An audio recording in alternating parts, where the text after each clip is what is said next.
Welcome to Happy Times and Places. This is the bit where I explain what this podcast is all about, but frankly, if you're halfway through a 12-episode story and you don't know, then I'm not sure I should be helping you. But it's a commentary podcast, basically. Hello, I'm Ian McLachlan, and I was delighted when I found the Dalek Masterplan was still available to talk about. Well, welcome everybody. We're halfway through. This is, well, we will be when we finish this. The Daleks Masterplan. For many years, and when I was a time tot, the longest Doctor Who story. When I was, when Doctor Who came into my sphere of understanding, it was ultimately trounced by Trial of a Time Lord, unless you count that as 4 different ones, and you can do whatever you like. I sort of think of Trial as the 4 separate stories, really, because the Trial is a sort of framing device, but it is, strictly speaking, one story. It has 14 episodes, so it doesn't matter, does it? It doesn't matter. It doesn't matter. Although, of course, it matters a great deal, and we judge people by whether they think the same as us. I do double think. I see the Trial of a Time Lord in 2 different ways, but strictly speaking, it is longer than the Daleks Masterplan. And we've just had Flux, which, although it is only 6 episodes, its running time is such that I think somebody worked out in terms of minutes, it actually works out as being the longest of all. So it's all fun. Doctor Who is an ever-evolving thing, but for many, many years, this was the longest. There was a period where we went, well, actually, Frontier in Space and Planet of the Daleks, they're just as long because they're linked. So it's like, but they are 2 separate stories. But yes, there's another sort of, and it's it's a 12-part Dalek epic. Yeah, sure, because the Daleks appear right at the very end of Frontier in Space. Spoilers. Anyway, that's a very long and unnecessary introduction. I think I'm slightly worried because, let's get into this episode of Doctor Who. Coroners of the Sun, 24 minutes, 50 seconds long, it says to me, as I'm about to fire up the loose cannon reconstruction. So we're going to start the episode in 3, 2, 1. And here we go. It'll take a second or so to kick in. And we'll get the moving pictures of the title sequence, and then we're to photographs. I am slightly worried about this, lovely listener, because I don't really know what happens in this episode. I mean, I have heard it and I've watched the recon, but not for a very, very long time.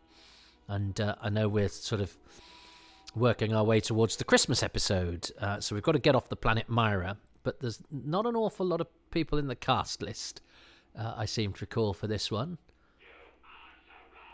So we've got a bit of moving pictures because we've got the recap from last week,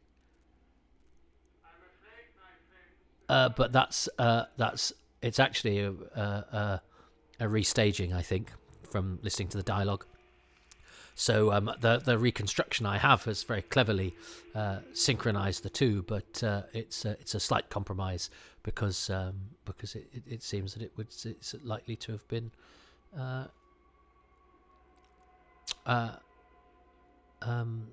restaged. So this is from an idea by Terry Nation. Now this is interesting because Dennis Spooner is now writing, and you get the impression that I'm afraid the Daleks defeated us. One of the first things I learned about the Daleks Masterplan was that Terry Nation and Dennis Spooner would write impossible cliffhangers for the other one to get out of, but actually didn't quite work like that because Terry Nation writes the first 5 and then Spooner takes over, so that and Terry Nation comes back again, but it's not like they were alternating. But anyway, it's quite a fun idea, isn't it? And that seems to be one of those moments where Nation throws down the gauntlet, and I like that. I like the serialized Perils of Pauline kind of thing. And Doctor Who very, very rarely did the Perils of Pauline thing, where the following week you saw something that you didn't see in the lead up to the cliffhanger last week that shows how they escaped. Doctor Who rarely cheats the cliffhanger. So this is exciting. I've been looking at. They did go into detail working out how to show the extermination of the Vizians, and Camfield was given a few options, and eventually he sort of says, "I've solved this," and we know that we know that there was a man called Francis Willie who dressed in a sort of sackcloth, and they did something like they overexposed the negative or whatever it was, just to give the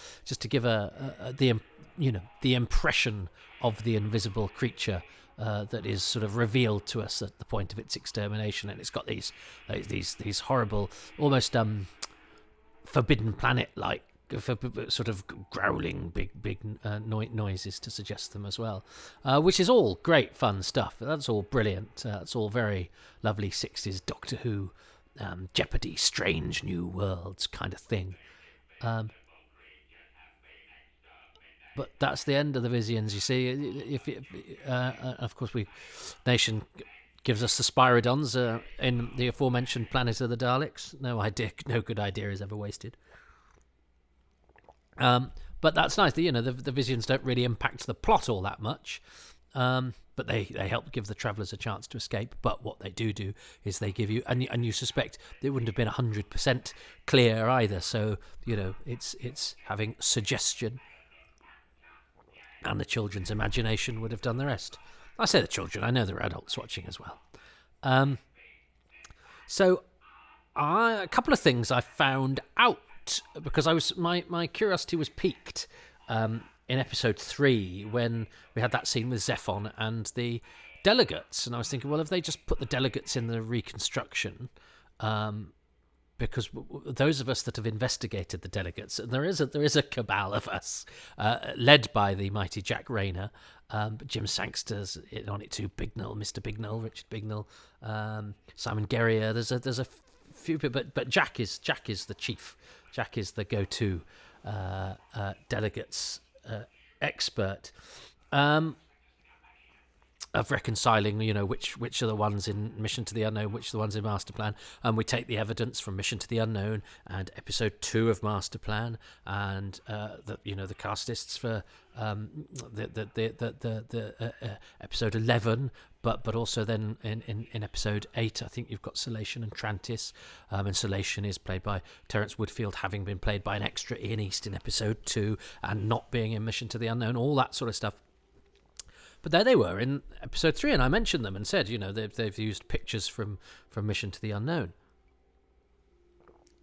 Because we don't know what they're like in episode 3. And then I thought, well, I don't think we've ever really talked about them being in episode 3. And it's not in Jack's big article on her blog about, the differences between the delegates in the episodes. So I didn't think we'd talk much about the delegates in episode 3, and I went back and looked, and we don't talk about the delegates being in episode 3, and they're not mentioned in the cast list of episode 3.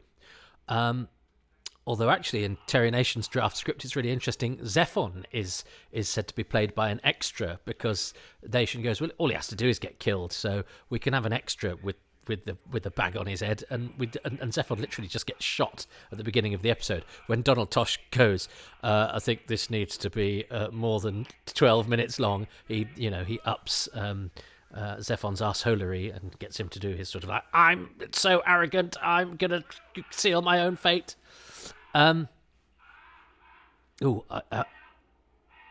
Everybody likes a screaming Dalek. The Daleks under. Oh yes, so the Vizians haven't been destroyed.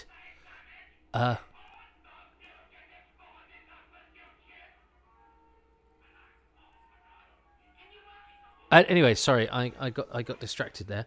I'll have to be honest, I don't know what happened there. It's really hard. That looked like a Dalek had something over its eye. It's very difficult doing this to still pictures. So I'm trying to distract you with my delegate facts, because the cast list for episode 3 doesn't have a delegate in it, but it does have Zephon in it, because Zephon is given lines between the draft script and the ultimate script. We know Zephon is in episode 3, he speaks and he gets killed, but he also refers to Salation and Beus. And there is that stage direction that was used in the recon that says the delegates, when he says Salation and Beus are going to come with me, says the representatives move behind Chen. So we can assume from that it's Salation and Beus. Now, they're not in the cast list, as they're not in the cast list on screen for episode 2, but they are credited in the paperwork as being played by various different extras, Ian East, Jack Pitt, etc., etc. There are two female extras, who are the two females that Bors and Garge and Kirkson fight over, and 2 other extras, MJ Matthews and Jack LaWhite. MJ Matthews plays Chaplin in episode 7. Jack LaWhite's in a few things. He's also in an episode of The Prisoner. And they're down in all the documentation we ever see about this story as criminals. And I think whoever's compiled the lists has gone, well, the extras must be extra criminals in Boards and Guard on the Devil's Planet. That makes sense. Except there's nowhere in any of the script or the paperwork that calls for any background artist criminals. There is a bit in the paperwork that calls for background artist representatives, and it's the scene in which Zephon says Salation and Beus, and where the 2 representatives move behind Chen in order to show that they are now allied with him because they're leaving the sinking ship that is Zephon. So that's got to mean that Jack LaWhite and MJ Matthews played 2 delegates, probably Salation and Beus, in episode 3 of the Daleks Masterplan. Now, it's a new fact that's completely useless. I think this may have been written up somewhere else, but I don't think it has been. It's useless because we don't have any photos or screen grabs or anything from it anyway. But it does give us 2 extra actors, both of whom are dead, so we can't ask them, who have played representatives. And it's just another piece to the representative/delegate jigsaw, albeit it's a piece of sky or land, or it's not an edge piece. It's a piece in the middle of a great bit that's all the same colour, because we can't really do anything with it until we've got the rest of the picture. But there we are.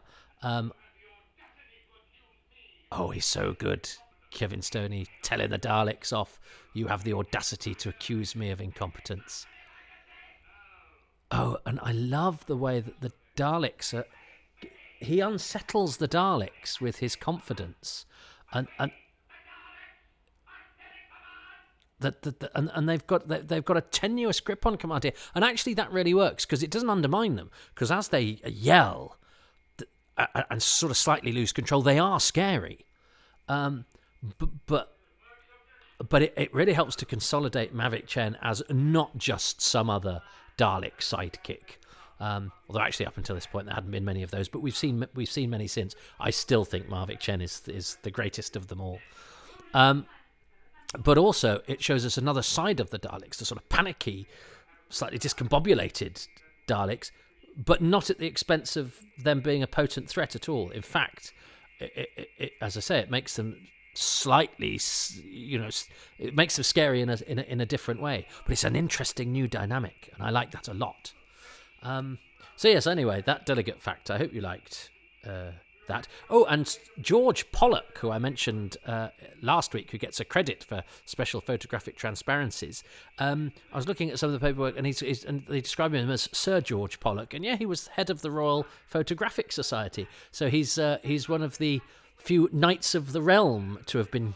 But I think it was a hereditary title anyway. But he's a knight. He's a sir. He's one of the. Let's say that he's one of the few sirs to have got a credit on Doctor Who, and certainly the first certainly the first, but not the first person decorated in the New Year's honours, as I think I've mentioned already. The first Doctor Who person with, I think it's an MBE, is somebody who will not occur to you and will surprise you. And I mention that. Well, why do I? Because actually, I'm recording this from a house of somebody who has recently been given an MBE, and I'm as pleased as punch that my partner Shez was named an MBE in the New Year's honours list. Oh, That's choked me up a little bit. But anyway, that's not why I mentioned Sir George Pollock, and that's not why I went into that, but I'm not going to allow the moment to pass without acknowledging my dearly beloved MBE. But yeah, George Pollock was... I looked him up. He only died in 2016, so one, he should have been in my 2016 in memoriam, and two, we could have talked to him about it. I'm sure he did loads of photographic things, but anyway, he was around...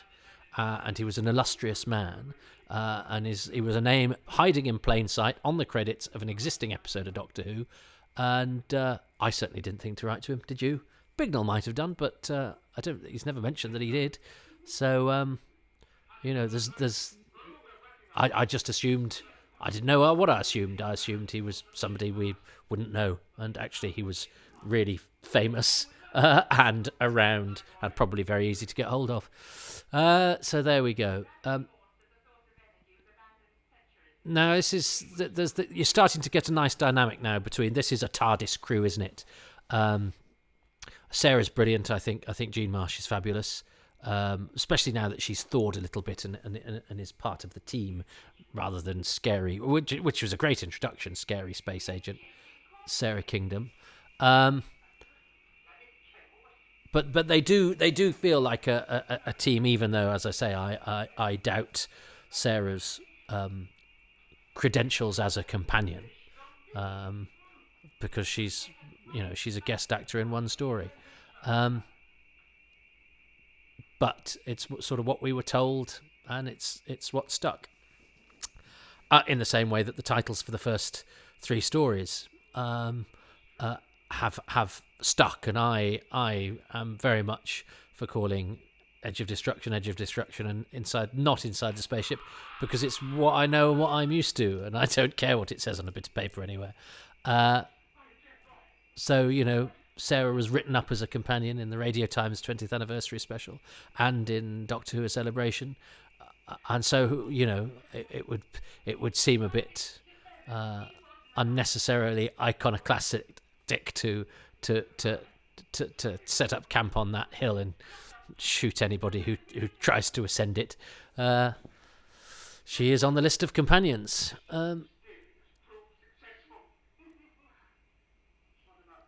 So they're on a spaceship.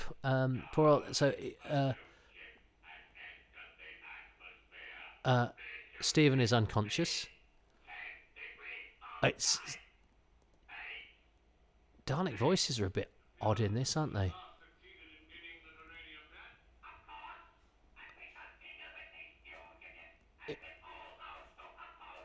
Yeah, so it's very chasey now, isn't it? They've left Mira, and it's pretty much we're having a chase through time and space with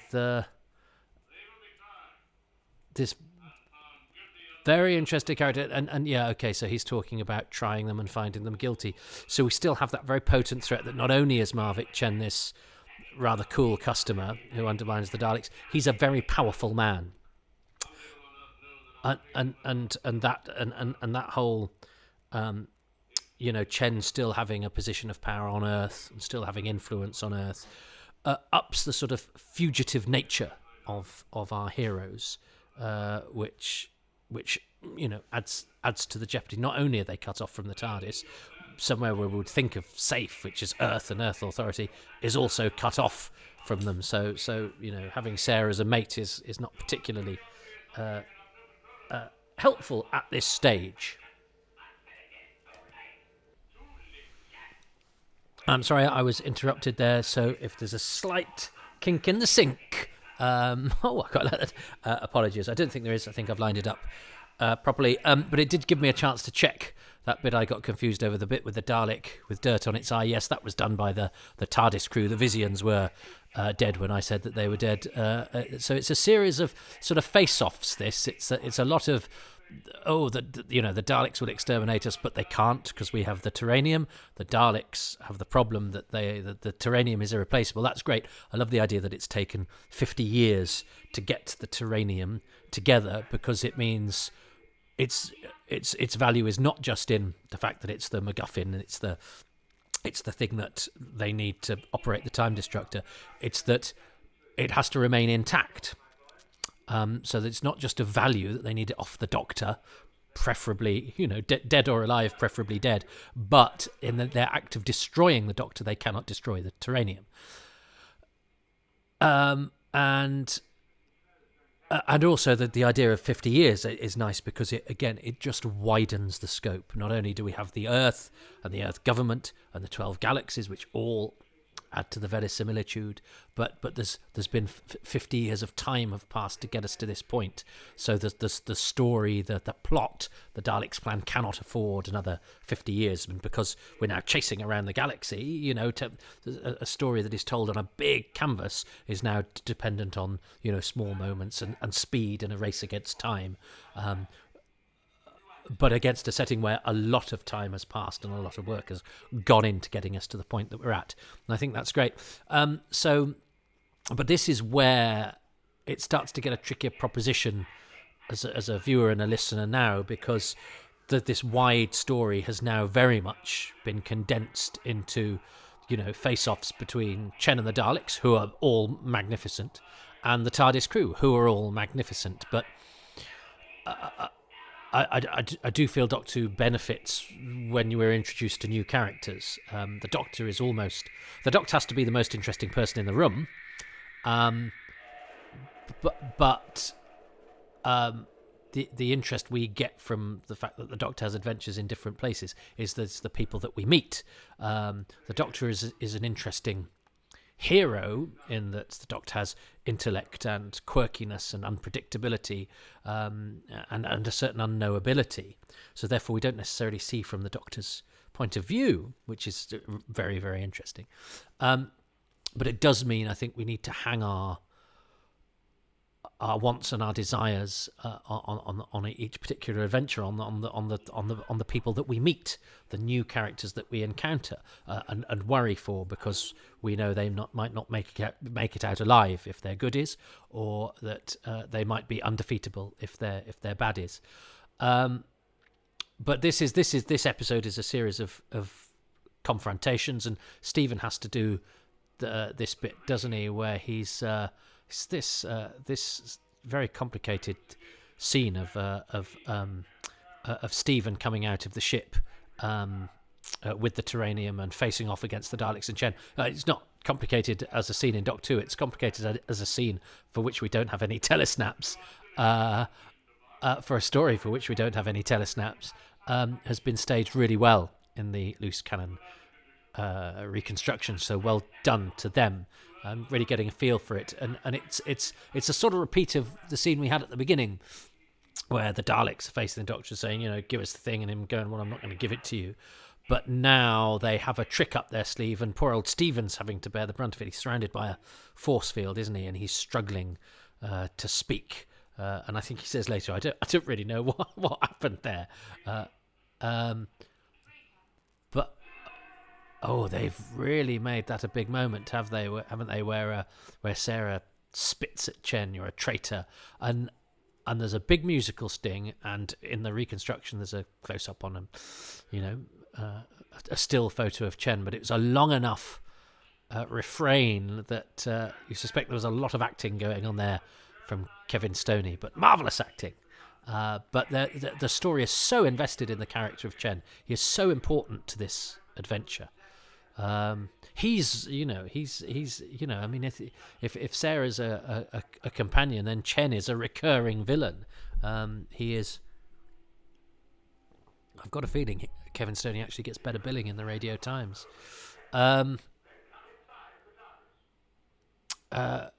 And deservedly so. He's so good. So he gives Chen the Tarranium, but it's the fake Tarranium, isn't it? It's the old Keys of Marinus trick. Is we're giving you the thing that you want, but actually it's a pretend version of it. So Chen examines the core, and he nearly fluffed his line there. And this is, if you're watching at home, you definitely think Stephen's toast here. Stephen's toast. I can hear you, Dalek Fandango. If you don't know what I'm talking about, then you have some joy to come if you avail yourself of Toast of London / it's now Toast of Tinseltown. I haven't seen any of the new series, but he's called Stephen Toast. Oh, Kevin Stoney, he knows how to do over the top well. Very good. And this is clever because we've had a bit of sort of sci-fi guff, for whatever the force fields enabled Stephen to survive, and they've given them the fake Tarranium, but they cover that very nicely here. But also going, and we can never do this again. This is too risky and far too hard, and next time you do it, you'll die. But for whatever, you can't be watching at home and go, well, next time that the Daleks come across them, they can just do the whole force field fake Tarranium thing again. And they go, no, we got away with that, and we got away with it by the skin of our teeth, and we can never do it again. So next time, and there's a confrontation between us and the Daleks, we're going to have to do something else.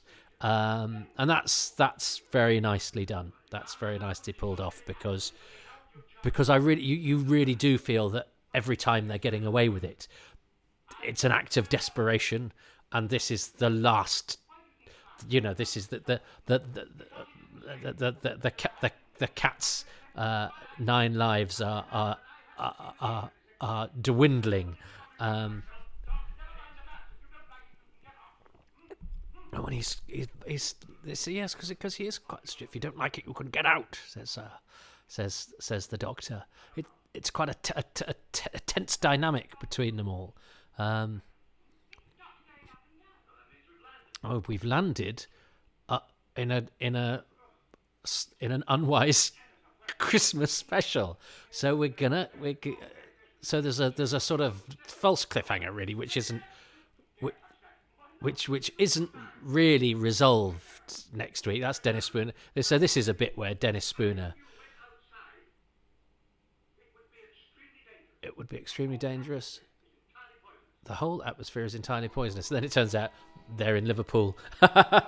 So put your own punchline there. Hello, Liverpudlian listeners. I like Liverpool very much.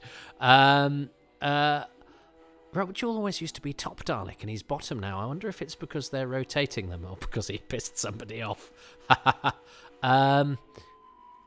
Because that's not in alphabetical order, is it? I wonder if they just said, can you mix it up a bit? Because anyway, only I care about such things. So I've got to choose a favourite thing. Very interesting. We're going into the Christmas special. And I'd planned to do this on Christmas Day. For the record, I'm recording this on the 6th of January, so I'm a little bit later than best laid plans of mice and me. So, what is my favourite? So that's Dennis Spooner is now writing Daleks Masterplan, although Terry Nation will be back next week with, because of course, as we know, he was a comedy writer for Tony Hancock before he got the Doctor Who gig, and we will see next week some evidence of the sort of comedy that Terry Nation was well known for. But before we have the feast at Stephen. And very interesting in the those draft scripts I was looking at, where it's Vicky is doing Katerina's bit, but he knows that it's not Vicky, but he hasn't bothered. He hasn't bothered to find out the name of the new chick. And basically, when Vicky does presses the button that sucks her and Kirkson off into space. It just goes Doctor Who, and then it just open brackets. Do a speech here about how this companion wanted to be the daughter of the gods. You all have worked it out. Whatever it is you've worked out for this character, you stick it in there. So the bit that requires a bit of writing, a bit of pathos, you could do that, because I don't really know, do I? I'm just bugging you this. So, what's my favourite bit? It's hard to not keep being Mavic Chen, because he's so good. I never had the pleasure of meeting Kevin Stoney. I'd like to have done that. They're not notches on your bedpost, Toby. No, but it's not a competition. I know. It would just have been nice to meet him. But lots of other Doctor Who fans met him, and I sure told him how brilliant he was, and he was probably bemused by the whole lot of us. But what a good actor he was. And extraordinary that Doctor Who probably had the best of him, in the sense that lots of people have been brilliant in Doctor Who, have had great careers outside. Kevin Stoney had a perfectly decent career, but I think Doctor Who had the best of him, and he had the best of his work in Doctor Who, which is interesting. That's not often the case with people that aren't regulars. And there are guest stars who've given good guest turns, but have been equally good elsewhere. And I know Kevin Stoney's done good work elsewhere. I've never seen him do anything as good as Tobias Vaughan and Mavic Chen.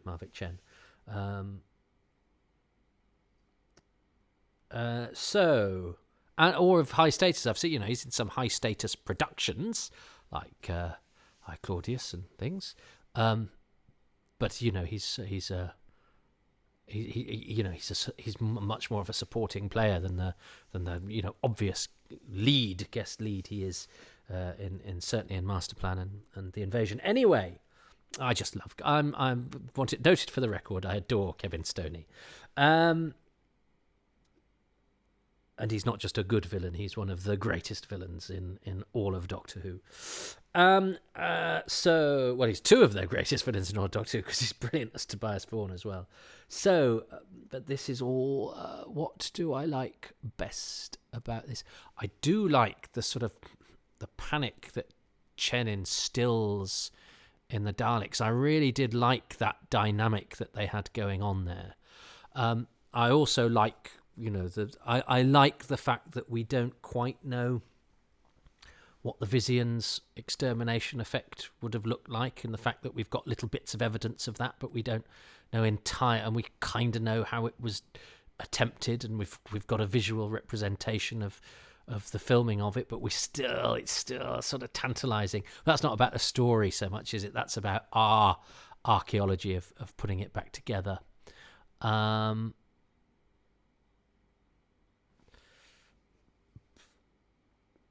Shall I?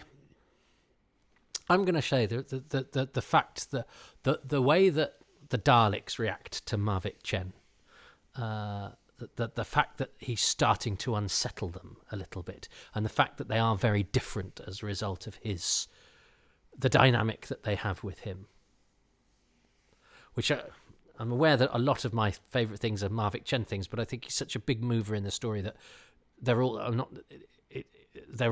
different things, I hope, that I'm suggesting, because I think it's a bit of a cheat to say the Vizians when I don't actually know what they look like, and part of it is its appeal post broadcast, and actually it's partially to do with the fact that we don't have it to see now, etc., which is still a legitimate thing. I mean, Simon Guerrier chose the fact that we don't know what the fight scene is like in Evil of the Daleks. It's his thing for Evil of the Daleks 4. There's no rules to this. But I'm gonna choose the dynamic between Chen and the Daleks, and the fact that he makes them unsettled and a little bit screechier and a little bit panickier. I like that. Because it gives the whole thing, which has been boiled down to just the regular characters that we have in this story. It means that it keeps it interesting when there's no new sort of external stimulus in the storytelling and the dynamics. I don't think Ian's chosen that. Let's see what Ian's chosen. Ian McLachlan, venerable Doctor Who fan. Then Coronas of the Sun. The ending of Counterplot seemed to be that was it.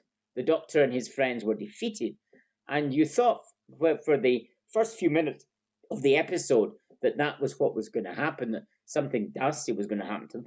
But then there was the battle between the Daleks and the Vizians.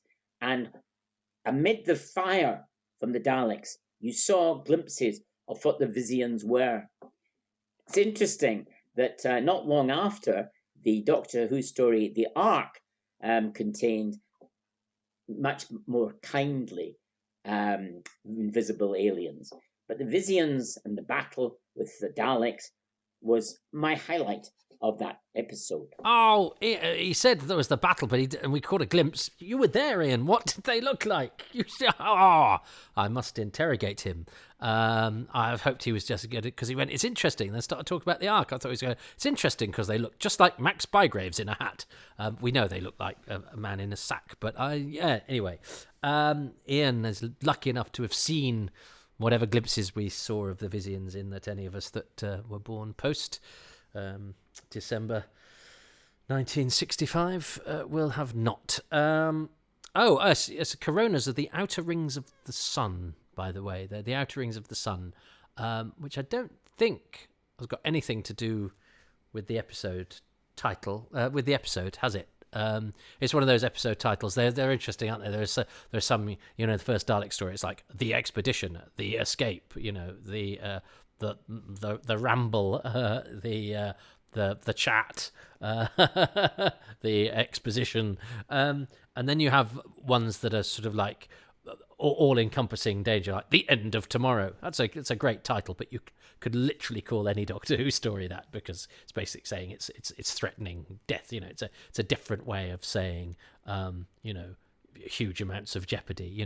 The edge of destruction and the brink of disaster essentially say the same thing. Whereas they have Coronas of the Sun, which it's just a sort of vague thing. And then you get some that do exactly what they say on the tin. Devil's Planet. It's set on the planet of the convicts, the devils who go there. The Traitors is a very clever title. And then you get the jokey ones, don't you, that Donald Cotton does, like Small Profit, Quick Return, and A Holiday for the Doctor. There's a podcast to be had in the different Doctor Who episode titles, which is odd because I see them as slightly different from story titles, which are much more traditional, I would say, in certainly in classic Who. They've started to sort of mess around with them a little bit, and they don't mind having the odd sort of slightly obscure, abstract one in more modern Who, particularly sort of post RTD, I guess. But I'm thinking off the top of my head now. There is lots to be said about Doctor Who titles. I myself much prefer your old Terror of the Autons, Planet of Evil, the ones, although I like the Hungry Earth more than Frontios. I'm not a great fan of the single planet Bidmead-esque title. This is a whole different conversation, but I suppose it's because Coronas of the Sun, did it have anything to do? There was nothing in that story that was about that. It's just like, it may as well have called it Supernovas or the Airless Vacuum or Space.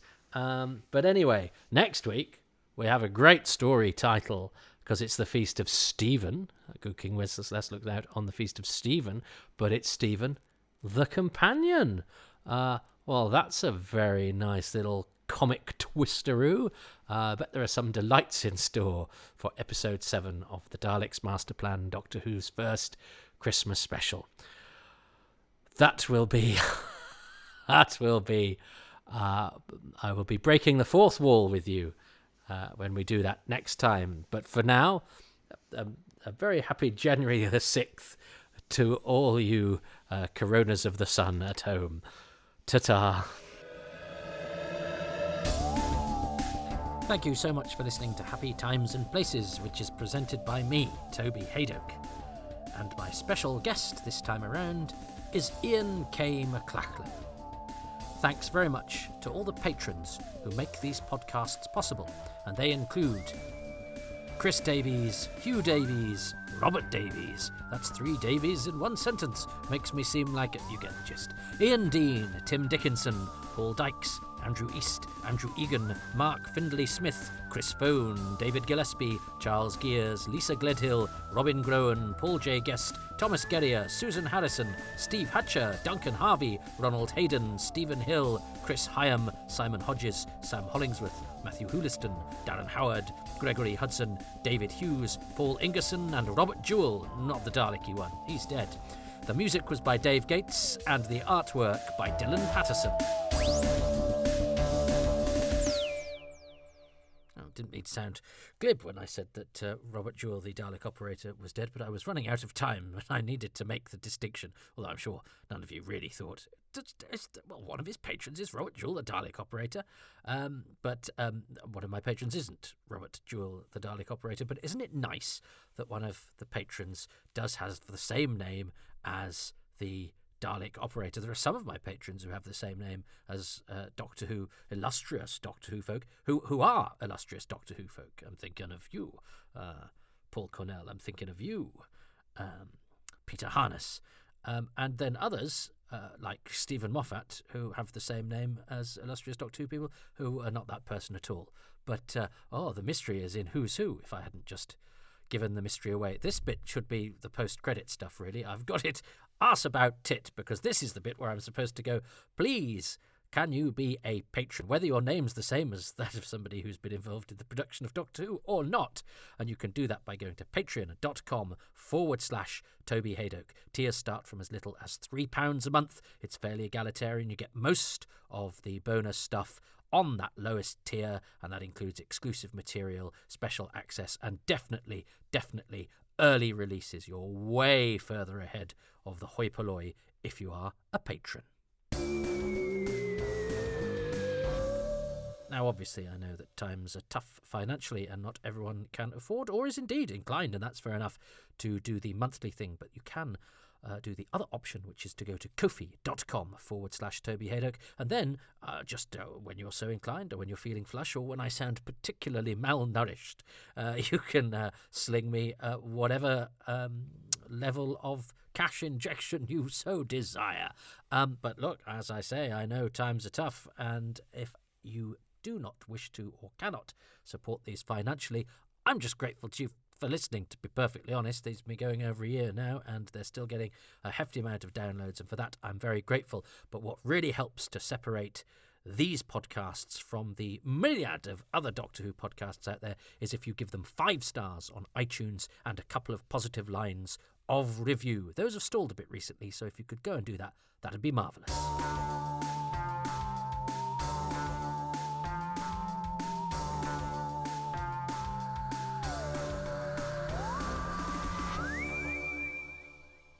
There's also 2 Anthony Carrolls.